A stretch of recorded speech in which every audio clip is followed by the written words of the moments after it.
नमस्कार, welcome to कैनिफिकेशन। आज के वीडियो में जानेंगे डिमांड के कुछ ऐसे कंसेप्ट्स जो बिजनेस को सक्सेसफुल बना सकते हैं। उसके साथ सेल के पीछे क्या लॉजिक होता है, मार्केटिंग में डिमांड का क्या रोल होता है। बने रहिएगा आखिर तक। आखिर में आपके लिए कुछ खास इन्फॉर्मेशन भी है। तो शुरू करते हैं। आप जब भी कोई नया बिजनेस शुरू करते हैं तो ये जरूर चाहते हैं कि आपके प्रोडक्ट या सर्विस को अच्छी डिमांड मिले, और उसलिए आप अच्छा प्रोडक्ट या सर्विस डेवलप करते हैं, अच्छी मार्केटिंग करते हैं, अच्छे प्रमोशंस करते हैं। और इन सभी के साथ ये भी बहुत जरूरी बन जाता है कि आप इस डिमांड के बारे में भी थोड़ा बहुत समझ लें। तो चलिए कोशिश करते हैं डिमांड के बारे में थोड़ा जानने की। तो क्या होती है डिमांड? प्रोडक्ट या सर्विस की क्वांटिटी जो कि खरीदी जा सकती है एक पर्टिकुलर प्राइस और एक पर्टिकुलर टाइम में, ये होती है डिमांड। मतलब demand can be defined as the quantity which can be bought in a particular price and in a particular time. उसे डिमांड कहेंगे। सिर्फ खरीदने की इच्छा भर होने से डिमांड बन जाएगी क्या? तो नहीं, खरीदने की इच्छा के साथ खरीदने की क्षमता भी होनी चाहिए, यानी इंटेंट के साथ कैपेसिटी टू बाय भी होनी चाहिए, तभी डिमांड अपने स्वरूप में आती है। सब कस्टमर्स की डिमांड को जब ऐड किया जाता है तो उसे एग्रीगेट डिमांड या मार्केट डिमांड कहा जाता है। अब इस डिमांड का एक लॉ भी समझते हैं जिसे लॉ ऑफ डिमांड कहते हैं। तो क्या होता है लॉ ऑफ डिमांड? जब कीमत ज्यादा हो जाती है तो quantity demanded of the product या सर्विस कम हो जाती है। जब कीमत कम होती है तब quantity demanded of the product या सर्विस ज्यादा होती है। और ये कब होता है? जब बाकी सब फैक्टर्स जैसे कि कस्टमर का income, test and preferences etcetera constant. मतलब as the price increases the quantity demanded of a good decreases, and as the price decreases the quantity demanded of the goods increases at ceteris paribus. Ceteris paribus मतलब बाकी सब conditions constant रहेंगी। तो ये जो law है ये basically हमको रिलेशनशिप बताता है प्राइस और क्वांटिटी डिमांडेड, पी और क्यू के। तो इस लॉ को ना मानने वाले दो कैटेगरी ऑफ गुड्स होते हैं। इन दोनों के बारे में एक एक करके जानेंगे। ये दो कैटेगरी ऑफ गुड्स बहुत इंटरेस्टिंग होते हैं, ये बिजनेस को बहुत सक्सेसफुल बना सकते हैं। तो पहली कैटेगरी ऑफ गुड्स होते हैं गिफिन गुड्स। तो गिफिन गुड्स क्या होता है? Giffen goods basically inferior goods होते हैं। इंफीरियर गुड्स क्या होते हैं? इंफीरियर गुड्स मतलब ऐसे गुड्स जब एक इंसान की इनकम बढ़ती है तो वो उन गुड्स को कंज्यूम करना बंद कर देता है, तो उनकी क्वांटिटी डिमांडेड कम हो जाती है। तो इंफीरियर गुड्स के बारे में जब मैं बात कर रहा हूँ तो रिलेशनशिप में बता रहा हूँ क्वांटिटी डिमांडेड और इनकम। ठीक है, जब एक पर्सन की इनकम बढ़ जाती है तो ऐसे गुड्स जिनकी डिमांड कम हो जाती है तो उसे कहेंगे इंफीरियर गुड्स। ठीक है, तो गिफिन गुड्स पहली चीज तो क्या होते हैं? Inferior goods. लेकिन कैसे इंफीरियर गुड्स होते हैं? गिफिन गुड्स ऐसे इंफीरियर गुड्स होते हैं जिनका कोई सब्स्टिट्यूट नहीं होता, जिनका कोई दूसरा पर्याय विकल्प नहीं अवेलेबल। जैसे for an example cheap quality of rice. Rice का कोई दूसरा विकल्प अवेलेबल है क्या? नहीं, राइस है, आपको राइस ही खाना पड़ेगा, उसका कोई दूसरा विकल्प नहीं है। चीपर क्वालिटी ऑफ सॉल्ट, नमक का कोई दूसरा विकल्प नहीं है। बिना विकल्प वाले जिनको सब्स्टिट्यूट नहीं है ऐसे गुड्स है, लेकिन कैसे हैं? Inferior quality. क्यों? अगर पर्सन की इनकम बढ़ जाती है तो मैं चीपर क्वालिटी ऑफ राइस या चीपर क्वालिटी ऑफ नमक की जगह हायर क्वालिटी ऑफ राइस और हायर क्वालिटी ऑफ नमक जैसे रॉक सॉल्ट, पिंक सॉल्ट ये खा लूंगा। ठीक है, जब मेरा इनकम बढ़ेगा तो मेरा ये चीपर क्वालिटी ऑफ नमक या चीपर क्वालिटी ऑफ राइस का क्वांटिटी डिमांडेड घट जाएगा। तो ये इंफीरियर गुड्स है, लेकिन इनका कोई सब्स्टिट्यूट भी नहीं, तो इन्हें कहते हैं गिफिन गुड्स। तो ये देखा गया है कि जब इन गिफिन गुड्स की प्राइस बढ़ती है तो एक कस्टमर क्या करता है कि इनके साथ जो दूसरे प्रोडक्ट्स वो कंज्यूम कर रहा है उसकी क्वांटिटी घटा देता है, लेकिन इन गुड्स की क्वांटिटी बढ़ा देता है। ठीक है, तो ये डिफरेंट सर्विस से देखा गया कि जैसे दूसरे गुड्स जो वो खा रहा है, जैसे फॉर एन एग्जांपल मान लीजिए वो सब्जी खा रहा है चीपर क्वालिटी ऑफ राइस के साथ, तो वो क्या करेगा कि सब्जी का क्वांटिटी घटा देगा और राइस का क्वांटिटी बढ़ा देगा। अगर गिफिन गुड्स का प्राइस बढ़ता है तो गिफिन गुड्स की क्वांटिटी भी बढ़ती है। बहुत सारे बिजनेसेस ये गिफिन गुड्स के अनब्रांडेड लूज बना के बेचते हैं, एक particular class of segment of customers को टारगेट करते हैं और बिजनेस को स्टेबल करते हैं। तो ये हो गए गिफिन गुड्स। दूसरे कैटेगरी ऑफ प्रोडक्ट जो लॉ ऑफ डिमांड नहीं फॉलो करते वो होते हैं Veblen goods. Exactly opposite to the Giffen goods. Veblen goods basically होते हैं luxury goods, luxury cars, diamonds, ये टाइप ऑफ। जब इनकी प्राइस बढ़ती है तो इनकी एक्सक्लूसिविटी, रेयरिटी बढ़ती है, तो ज्यादातर ये रेयर होते जाएंगे। अगर प्राइस बढ़ती जाएगी तो वो एक सर्टेन क्लास ऑफ कस्टमर, एक सर्टेन सेगमेंट ऑफ कस्टमर से इनकी डिमांड बढ़ती जाएगी जैसे जैसे ये रेयर होते जाएंगे। तो कस्टमर्स को लगेगा कि इनमें ज्यादा वैल्यू है, ये बहुत रेयर है, तो इनकी डिमांड बढ़ती जाएगी। तो ये होते हैं वेबलिन गुड्स। वेबलिन गुड्स बनाना थोड़ा सा डिफिकल्ट होता है क्योंकि उतना वैल्यू आपको क्रिएट करना पड़ता है उस प्रोडक्ट में। उसके साथ वो एक पर्टिकुलर कस्टमर के सेगमेंट को मार्केटिंग करना पड़ेगा, उनके अंदर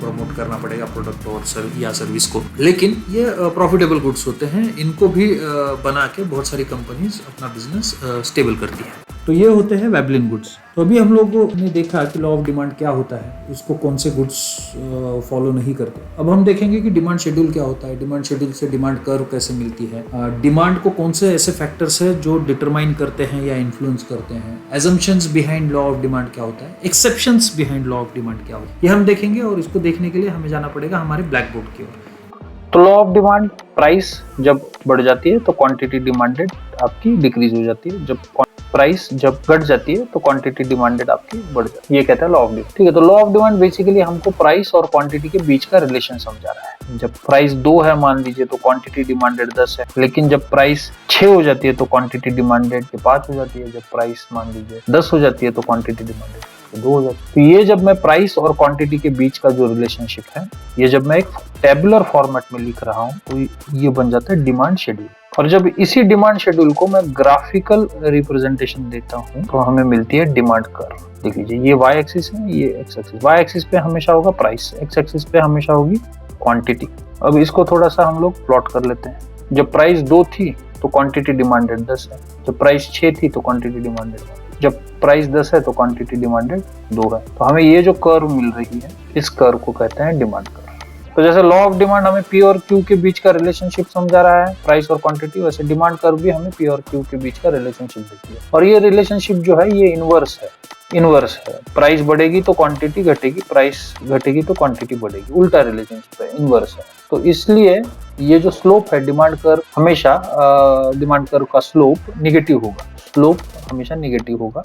डिमांड कर्व हमेशा डाउनवर्ड स्लोपिंग होगी, ऊपर से नीचे आती हुई डिमांड कर्व होगी। स्लोप निगेटिव होगा का क्या मतलब? स्लोप क्या होता है देख लीजिए, स्लोप कोई भी लाइन का स्लोप होता है delta y divide by delta x. Y axis पे जो चेंज है डिवाइडेड बाय एक्स एक्सिस पे जो चेंज है, उन्हीं 2 पॉइंट्स के बीच में। तो वाई एक्सिस पे जैसे हम लोगों ने इधर देखा है, वाई एक्सिस पे क्या चेंज हुआ, 2 से वाई एक्सिस गया 6 पे। अब उसी वक्त उसी पॉइंट पे एक्स एक्सिस पे क्या चेंज हुआ, 2 पे 10 था, 10 से वो गया है 6 पे 5 था, 5 ये आएगा -4/5। जो कोई भी आएगा इसका आंसर माइनस में ही आएगा। तो that is why slope of a demand curve is negative and it is a downward slope.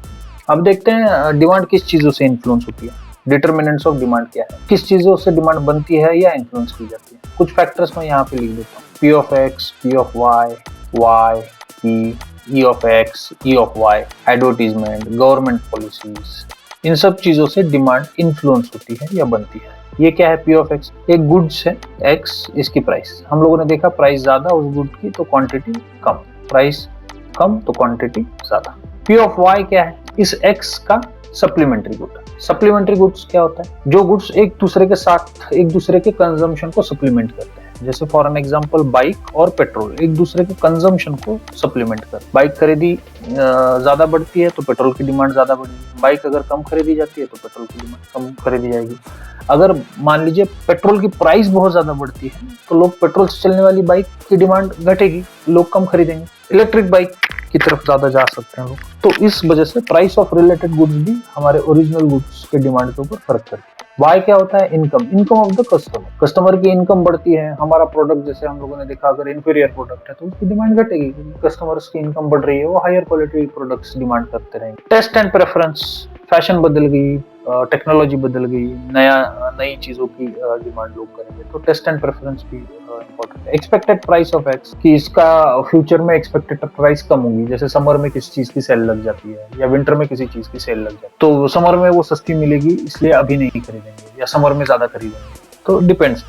Expected price of y, जैसे हम लोगों ने देखा कॉम्प्लीमेंट्री गुड है, यहाँ कॉम्प्लीमेंट्री गुड्स की अगर फ्यूचर में कस्टमर्स को लगता है कि प्राइस कम होने वाली है तो ओरिजिनल गुड जो एक्स है इसकी आज की डिमांड कम होगी कि फ्यूचर में खरीद लेंगे, जब वाई की डिमांड कम होगी तब एक्स खरीदेंगे। एडवर्टीजमेंट से भी बहुत फर्क पड़ जाता है कि एडवर्टीजमेंट भी डिमांड को बहुत हद तक इन्फ्लुएंस करती है। गवर्नमेंट पॉलिसी जैसे कि अभी इलेक्ट्रिक व्हीकल्स को गवर्नमेंट सब्सिडी दे रहा है तो ऑब्वियसली इलेक्ट्रिक व्हीकल्स की डिमांड को इन्फ्लुएंस होता है उससे। So all these are called determinants of. और जो हमारा लॉ ऑफ डिमांड जो है अभी जो हम लोगों ने देखा, प्राइस ज्यादा तो क्वांटिटी कम, प्राइस कम तो क्वांटिटी डिमांडेड ज्यादा। इसके पीछे क्या एजम्पशंस है, ये जो लॉ है ये कब ट्रू होता है, जब डिटरमिनेंट्स ऑफ डिमांड जो है वो कांस्टेंट होते हैं, तब लॉ ऑफ डिमांड फंक्शन करता है। ठीक है, जैसे कि अगर हम लोग जैसे देख रहे हैं कि प्राइस अगर बढ़ती है तो क्वांटिटी घट जाती है, ठीक है, लेकिन ये कब होगा, जब मान लीजिए फॉर एन एग्जांपल एक पर्सन है जिसकी इनकम Y है 10,000।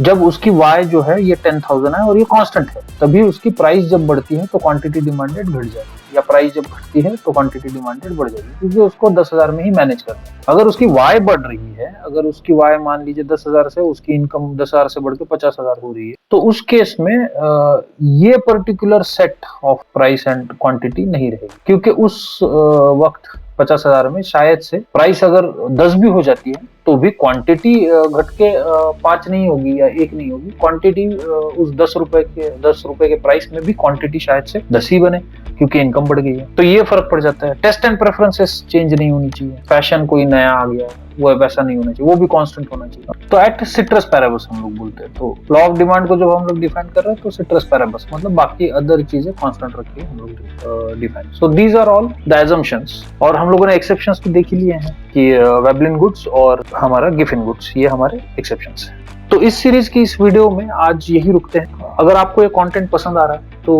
प्लीज लाइक कीजिएगा, शेयर कीजिएगा, सब्सक्राइब करना ना भूलिएगा। कमेंट में हमें जरूर बताइएगा कि आप कौन से टाइप की वीडियोस देखना चाहते हैं। तो आज के लिए इतना ही।